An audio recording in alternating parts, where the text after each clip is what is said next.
Have you ever heard of a kingdom that shone brighter than any other in Europe for centuries, only to vanish from the pages of history?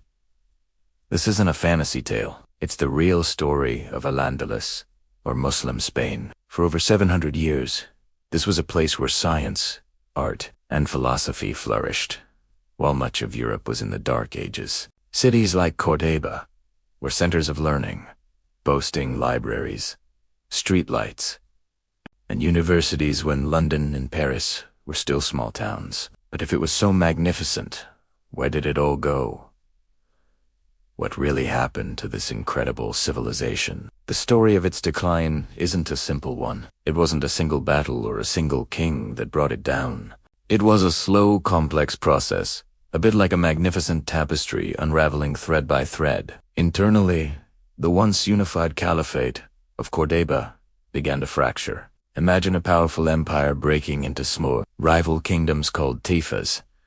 These tifas were often wealthy and culturally rich, but they were also divided. Instead of standing together, they frequently fought against each other, sometimes even making alliances with Christian kingdoms to the north just to gain an advantage over their rivals. This internal division was the first major crack in the foundation. Meanwhile, to the north, the Christian kingdoms of Castile, Aragon, and Portugal were growing stronger and more unified. They saw the divisions within Al-Andalus as an opportunity.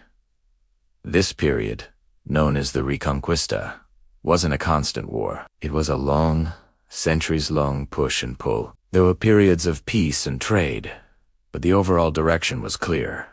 The Christian kingdoms were slowly, methodically expanding south. They were united by a common goal, a powerful advantage that the fractured taifas lacked. Each city that fell, from Toledo to Seville, was a significant blow, shrinking the map of Muslim Spain. The final act of this long drama took place in Granada. By the 15th century, the Emirate of Granada was the last remaining Muslim stronghold on the Iberian Peninsula.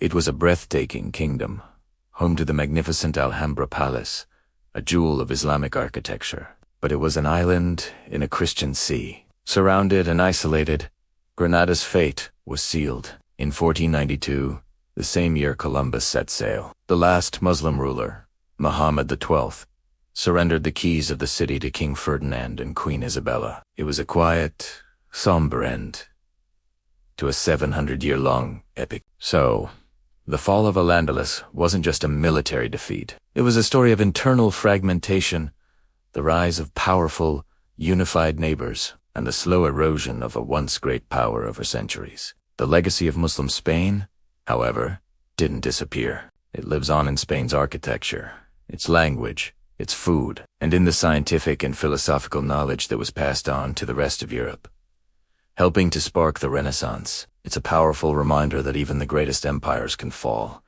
but their ideas and beauty can echo through eternity. Thank you for joining me on this journey back in time. If you found this story as fascinating as I do, please hit that like button and subscribe for more dives into history's forgotten chapters. See you next time.